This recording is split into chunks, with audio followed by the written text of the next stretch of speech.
was 2 a.m. when I finally pulled into the driveway, headlights cutting through the quiet suburban dark.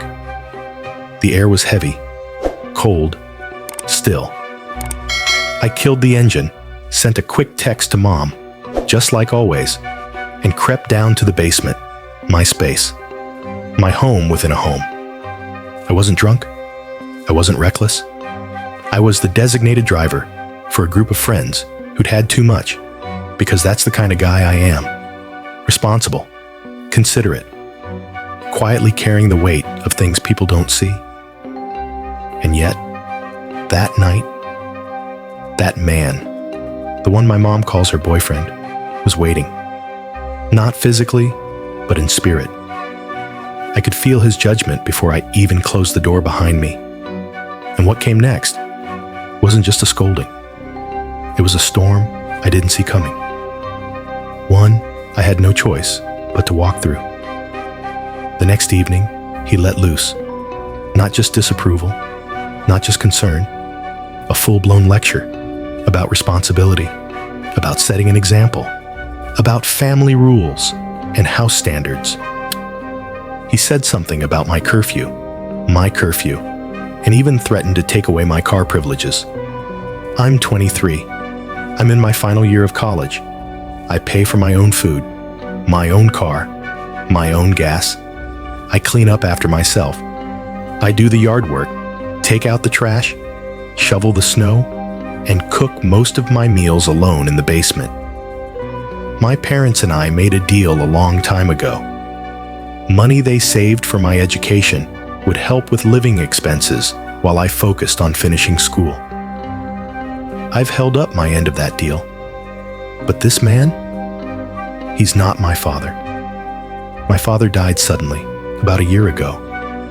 One day he was there, the next, he wasn't. And in the hollow silence that followed, my mom started seeing someone new. A man with 2 teenage daughters, 13 and 15. Nice guy, everyone said. Kind, generous, full of energy. The kind of guy who shows up with a big smile, offers to help with the dishes, charms your aunts and uncles until they're calling him favorite uncle by Thanksgiving. And look, I'm glad my mom's healing. Really, I am. She deserves joy, even after devastation. Especially after devastation. But no one stopped to ask me what I needed. No one asked if I was ready for someone else to fill the air where my dad's voice used to be. He doesn't live with us. He doesn't pay rent, doesn't split the bills. He and his daughters come over, spend time, eat their meals, and leave. They pay for their own groceries, sure, just like I do. But somehow, somewhere along the line, he decided this gave him a say in my space, in my routine, in my life. He started small, asking me to share my electronics with his girls, my game consoles, my speakers, even the DIY gadgets I built myself. Said it was only fair, because we're a family now. But he didn't ask me. He told me, like I was 5 years old and needed to be reminded to share my toys. Then came the expectations, that I should follow the same house rules as his daughters, that I should be in by a certain time, that I shouldn't make the girls feel bad for having more structure than me. As if I should model behavior, not because I'm me, but because I'm now, apparently, a big brother. But here's the thing.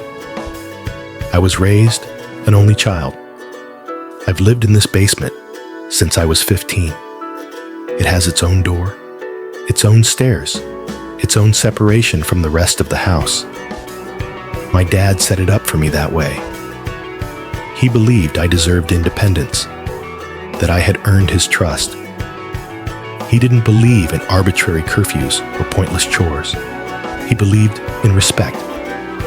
So when this man stood in my face and said there might be consequences for staying out late, something snapped in me.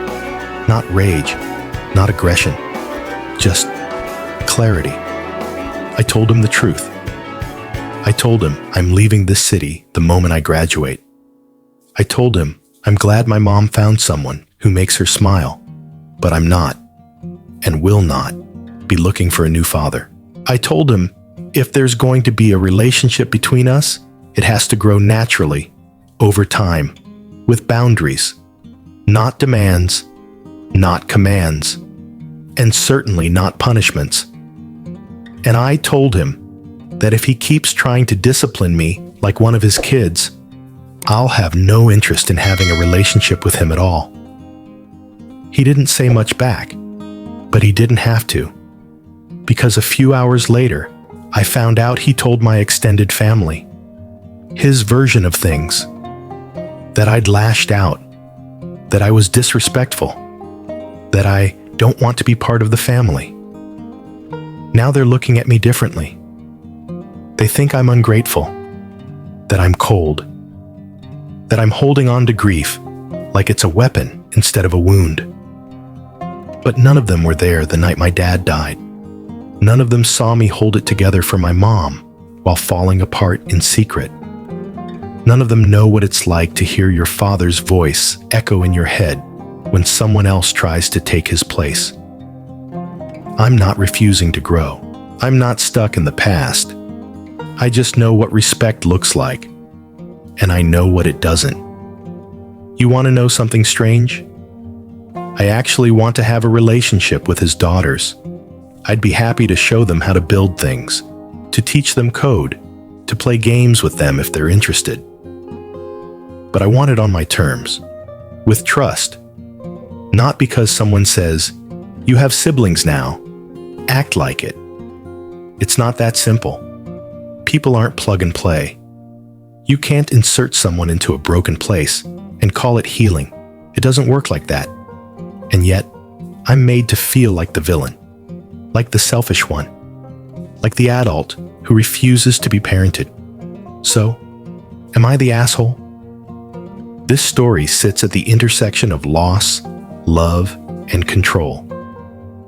It's about the quiet violence of expectations, how grief gets crowded out by other people's need for normal, how quickly someone else's good intentions can become your emotional burden. Our storyteller isn't just navigating a new family dynamic, he's navigating what it means to be seen as an adult, as a son still grieving, as a human being with boundaries. We often applaud people for stepping up, for taking on a parental role, for trying to build family. But we rarely stop to ask, who asked for that role to be filled? And what does it cost the person who never consented to the casting? There's something painfully real in how our narrator tries to hold it all. His grief, his respect for his mom, his desire to be kind, and still has to defend his autonomy. In a world that demands forgiveness and fast healing, he chooses honesty. And in doing so, he protects the memory of the man who raised him. He honors his father by not letting someone else rewrite the rules. So here's the question for all of us. When we enter someone else's life, do we come with control or with care? And maybe the bigger question is, when grief is still fresh, is it okay to not be ready for someone new? Let us know what you think in the comments below. Have you ever had someone try to take over a role you weren't ready for them to fill? This is AITA Story Vault. Real voices, real stories, real choices. Subscribe for more.